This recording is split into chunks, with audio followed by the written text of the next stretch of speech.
Oke, assalamualaikum warahmatullahi wabarakatuh.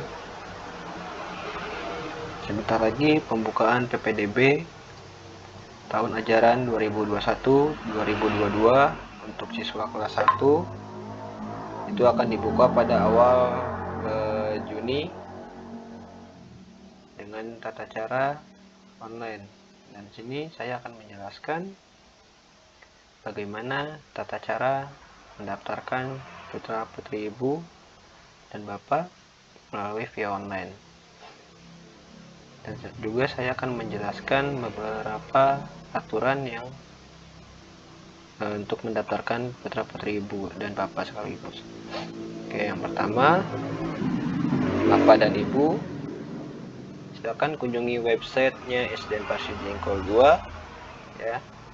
Ketika nanti bapak ibu sudah mengklik website pendaftaran, tampilan di layar HP bapak dan ibu akan seperti ini. Nah, setelah itu muncul layar seperti ini, silakan bapak dan ibu untuk mengklik bagian kiri atas ya, yang bergaris 3 ini dekat logo Tutur Handayani, dan lalu pilih submenu siswa baru kelas 1. Nah, di sini akan muncul submenu lagi, yaitu alur pendaftaran siswa baru, formulir, dan pengumuman. Ya, kita bahas satu-satu. Kita klik dulu alurnya. Ya. Alur di sini saya jelaskan. Yang pertama itu daftar online dulu. Ya, otomatis kita isi formulir dulu ya. Setelah isi formulir, sebelum untuk mengirim formulir itu ada link untuk bergabung di grup WhatsApp. Ya, setelah ibu dan bapak bergabung di grup WhatsApp, selama proses itu akan ada seleksi data calon peserta didik. Nah, setelah seleksi itu akan ada pengumuman, nanti juga ada di submenu pengumuman. Setelah itu akan ada namanya daftar ulang ya. Setelah daftar ulang, nanti ada pembagian kelas. Putra-putri ibu akan ditempatkan di kelas A, B, C, dan D ataupun selainnya. Dan setelah di pembagian kelas, itu langsung kita belajar sesuai dengan gurunya masing-masing. Ya, bagaimana Pak kalau misalkan ada yang komplain nih, misalkan Pak saya pindah dari kelas A ke kelas B, itu tidak bisa ya, karena itu udah keputusan mutlak dari panitia PPDB SDN Pasir Jengkol 2. Ya, saya tegaskan untuk yang pindah kelas itu tidak bisa, dari kelas A ke kelas B misalkan, itu tidak bisa karena sudah keputusan mutlak dari panitia ya. Nah, setelah itu kita kembali lagi. Nah, nanti di sini ada pengumuman ya, entah itu hasil seleksinya, lulus atau tidak diterimanya putra-putri ibu atau bapak, akan diumumkan di sini ya, di link pengumuman. Cuma sekarang lagi kosong karena belum ada hal-hal yang harus diumumkan dan diinformasikan.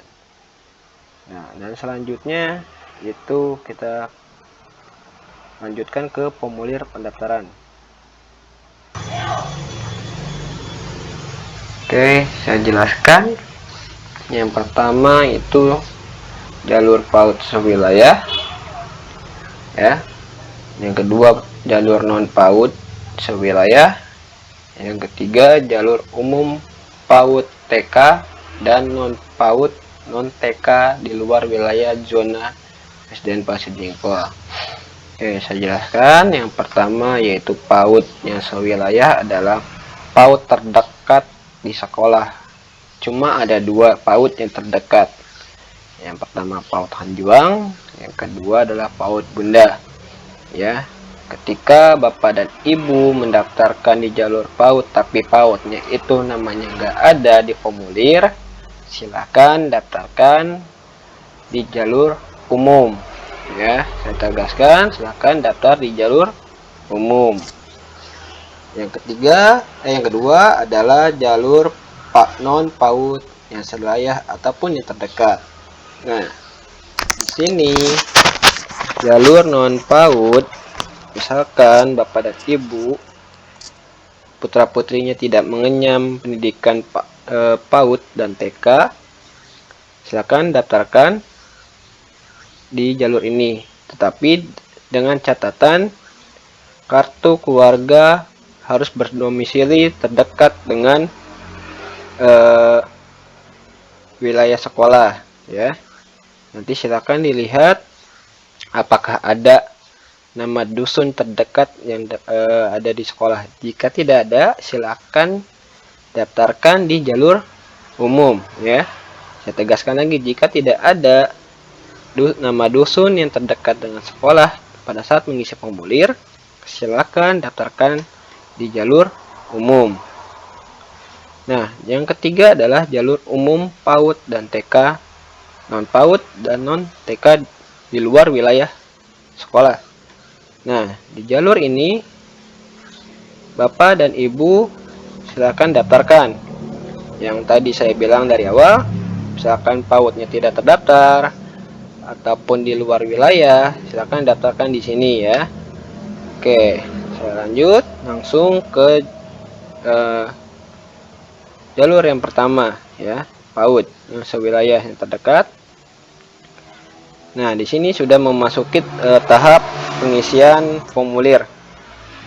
Data yang perlu disiapkan, silakan Bapak dan Ibu untuk membacanya terlebih dahulu dengan teliti. Jangan sampai ada yang kesalahan. Yang pertama KTP orang tua, kedua kartu keluarga, yang ketiga akta lahir, ya. Yang keempat adalah email aktif. Pak, ini kenapa harus ada email? Sedangkan tahun kemarin tidak ada, ya. Nah, kenapa harus ada email? Saya mencegah ketika nanti penyerahan berkas, misalkan Bapak dan Ibu menyerahkan berkas, itu namanya tidak ada, padahal sudah mendaftarkan, Bapak dan Ibu bisa komplain ke pihak panitia, bisa komplain, Pak ini ada bukti pendaftaran. Karena ketika nanti selesai mendaftar, Bapak dan Ibu akan mendapatkan bukti pendaftaran melalui email secara otomatis.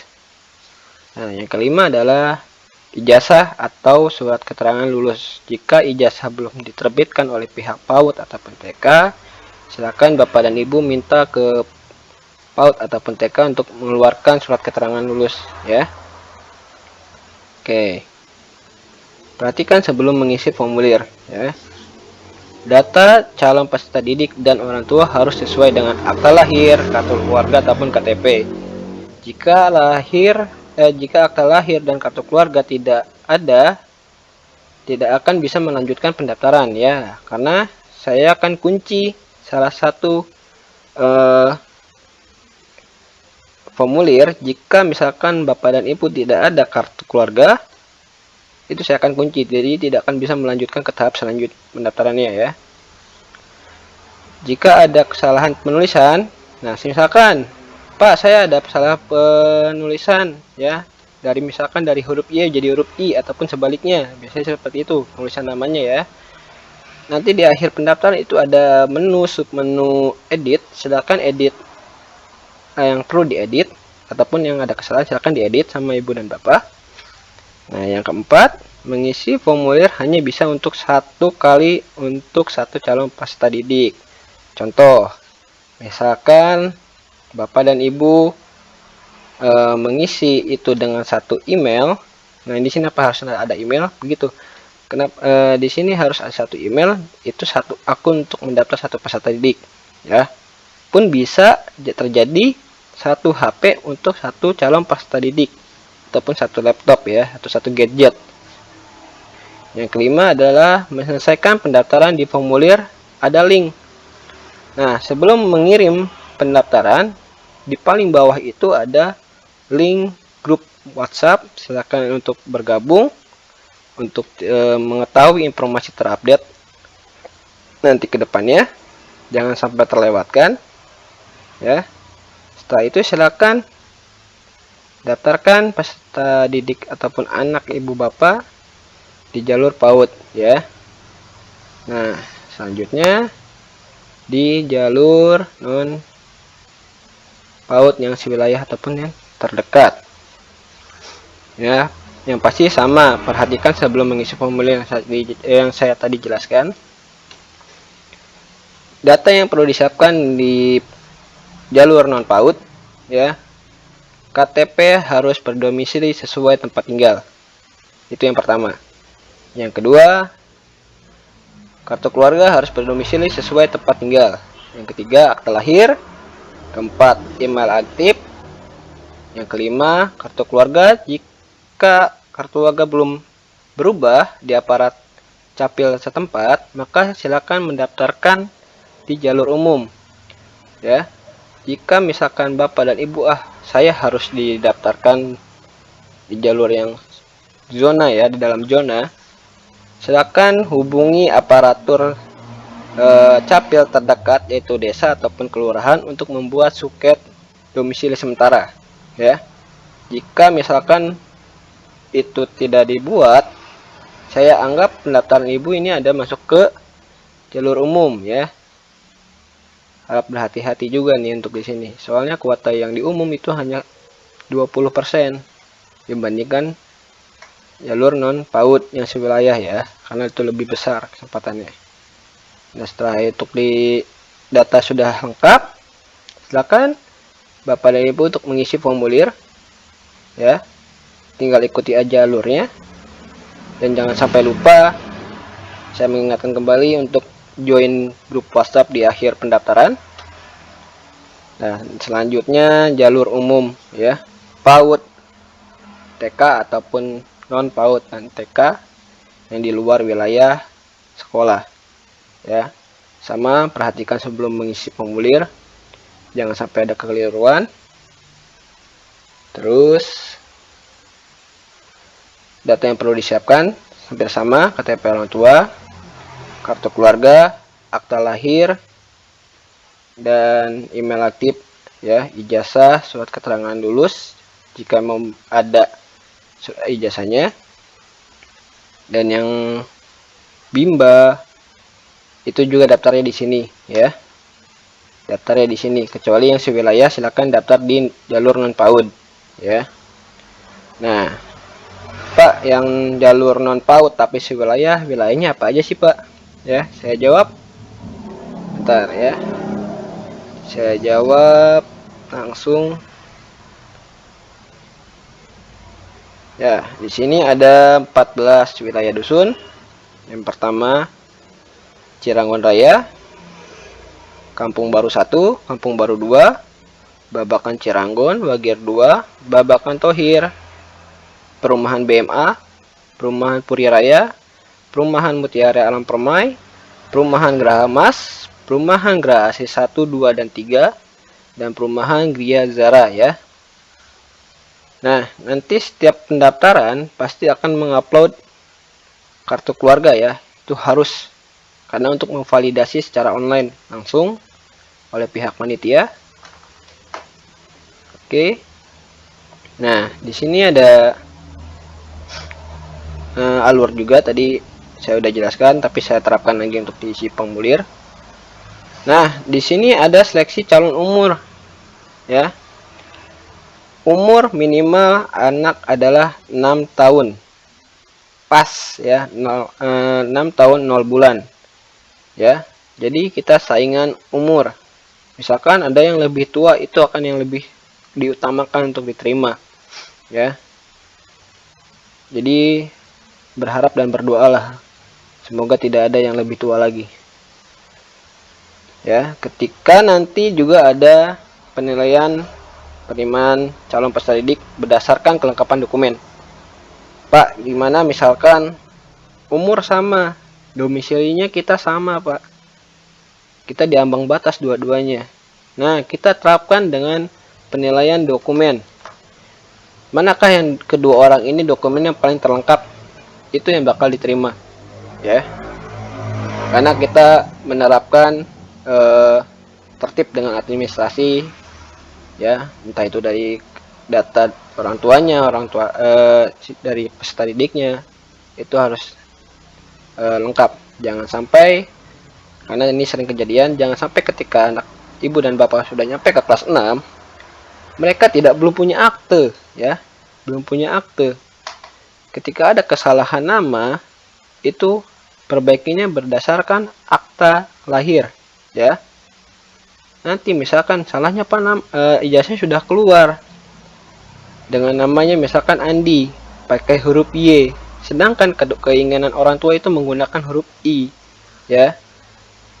Nah, itu tidak bisa dirubah lagi. Mau tidak mau, akta itu harus mengikuti ijazah, karena ijazah terlebih dahulu yang lebih keluar, ya. Terkecuali aktenya udah punya duluan, baru ijazah keluar, itu nggak jadi masalah, ya. Kita lebih baik menghindar ataupun istilahnya sedia payung sebelum hujan. Jangan sampai ada kesalahan, karena takutnya rezekinya anak itu punya rezeki bagus ke depannya itu jadi polisi ataupun TNI, ketika ada ke daftar namanya tidak sinkron, otomatis tidak akan pernah lolos sampai kapanpun, ya. Kasihan juga anaknya gitu kan. Nah, ini yang tadi saya jelaskan juga kuota peserta didik, ya. Yang saya bilangkan tadi, PAUD itu yang dalam zona itu 50%, tapi dibagi dua, 25% untuk Hanjuang, 25% untuk PAUD Bunda, ya. Nah, jalur non PAUD tapi dalam zona itu 30%, jalur umum PAUD dan non PAUD di luar wilayah zona itu 20%, ya. Aduh. Ya, data harus lengkap karena saya kunci dengan tanda bintang di sini, ya. Ini calon peserta didik otomatis ada di kakak dong, ya. Terus nomor registrasi mereka harus punya akte, ya, karena emang nomor registrasi bisa dilihat di akte lahir, ya. Tidak bisa dilihat yang di akte tanah pun nggak bisa itu. Oke. Nah, ini link WhatsApp yang paling bawah. Sebelum Bapak dan Ibu untuk mengirimkan formulir ke pihak panitia, itu paling bawah itu pasti, ataupun paling akhir itu pasti ada link WhatsApp. Silakan nanti untuk bergabung agar tidak tertinggal informasi untuk apapun yang untuk disiapkan. Oke, cukup sekian penjelasan tata cara pendaftaran penerimaan peserta didik baru tahun ajaran 2021-2022, ya. Silakan nanti Bapak Ibu untuk mendaftarkan sesuai dengan mungkin tadi arahan saya juga. Mungkin jika ada kesalahan, saya mohon maaf karena saya juga manusia biasa. Nanti ketika ada pertanyaan silakan untuk WhatsApp ke WhatsApp saya. Insya Allah saya jawabnya cepat, ya. Fast respon. Kalau misalkan low respon kemungkinan lagi ada di jalan. Oke, cukup sekian. Wassalamualaikum warahmatullahi wabarakatuh.